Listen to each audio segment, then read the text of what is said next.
অন্য ছেলের সাথে লুচ্চামিতে মগ্ন অপু বিশ্বাস। আর এই বিষয়টি দেখার পর অপু বিশ্বাসকে ডিভোর্স দেওয়ার সিদ্ধান্ত নিলেন শাকিব খান। কি হয়েছে চলুন বিস্তারিত আলোচনা করি। হঠাৎ করেই সোশ্যাল মিডিয়াতে একটি বিষয় অনেক বেশি ভাইরাল হয়, যেখানে দেখা যায় অপু বিশ্বাস অন্য একটি ছেলের সাথে ঘোরাঘুরি করতেছে গাড়ির মধ্যে এবং একসাথে তারা সেলফিও তুলছে। গাড়ির মধ্যে ঘোরাঘুরি করা অবস্থায় ওই ছেলেটি অপু বিশ্বাসের কপালে চুমু খেয়েছে। অপু বিশ্বাস ওই ছেলের হাত ধরে বসে আছে। এরকম কিছু পিকচার সোশ্যাল মিডিয়াতে অনেক বেশি ভাইরাল হয়ে যায়। হঠাৎ করেই অপু বিশ্বাস এরকম একটি কর্মকাণ্ড করে বসবে, এটা কেউ ভাবতেই পারেনি। ঢালিউড কুইন অপু বিশ্বাসের কাছ থেকে এটা কখনো কেউ আশাই করতে পারেনি। সব নায়িকাদের ক্ষেত্রে যেমন তেমন, কিন্তু অপু বিশ্বাসের ক্ষেত্রে সবাই এই বিষয়টা অনেক ভালোভাবেই বিশ্বাস করতো যে অপু বিশ্বাস অনেক ভালো, শাকিব খানের সংসার সুন্দরভাবে করছে।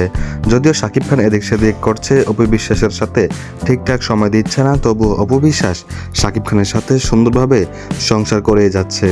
তাই অপু বিশ্বাসকে অনেক বেশি ভালো জানতো সবাই। কিন্তু সেই অপু বিশ্বাস এখন এসে হঠাৎ করে এরকম একটি কর্মকাণ্ড করে বসবে, এটা কেউ কখনো আশা করেনি। ওই ছেলের হাত ধরা, কপালে চুমু খাওয়া, এই বিষয়গুলা সোশ্যাল মিডিয়াতে অনেক বেশি ভাইরাল হয়ে যায় এবং আলোচনার সমালোচনার কেন্দ্রবিন্দু হয়ে যায়। যখন থেকে এই বিষয়টি সোশ্যাল মিডিয়াতে ভাইরাল হয়েছে, দেখা গিয়েছে সাকিবিয়ানরা এবং অপু বিশ্বাসের যত ফ্যান্স রয়েছে সবাই এই বিষয়টি নিয়ে অনেক নিন্দা এবং প্রতিবাদ জানাচ্ছে। সবার একটি কথা, অপু বিশ্বাস এরকম একটি কাজ করবে এটা আমরা কেউ আশা করতে পারিনি। আজ থেকে অপু বিশ্বাস বয়কট, অপু বিশ্বাসকে আমরা অপছন্দ করা শুরু করলাম। এই বিষয়গুলো নিয়ে যখন আলোচনা সমালোচনা চলছে, তখন এই বিষয়টি শাকিব খানের নজরে আসে। তারপর শাকিব খান বলেন, অপু বিশ্বাস এরকম কাজ করবে এটা আমি কখনোই ভাবতে পারিনি। অপু বিশ্বাসের এইটুকু ভাবা উচিত ছিল তার একটি সন্তান রয়েছে, সে এরকম কর্মকাণ্ড করবে এটা শুধু আমি শাকিব খান নয়, পুরো বাংলাদেশের মানুষ কখনোই আশা করতে পারেনি। তাই অপু বিশ্বাস যদি এই কাজগুলো থেকে ক্ষমা চেয়ে আবারও ফিরে আসে, তারপরও আমি ভেবেচিন্তে তাকে অ্যাকসেপ্ট করব। নয়তোবা অপু বিশ্বাসকে আমি ডিভোর্স দিয়ে দেব, তার সন্তান সহ তাকে ডিভোর্স দিয়ে দেব, তাকে আমার প্রয়োজন নেই।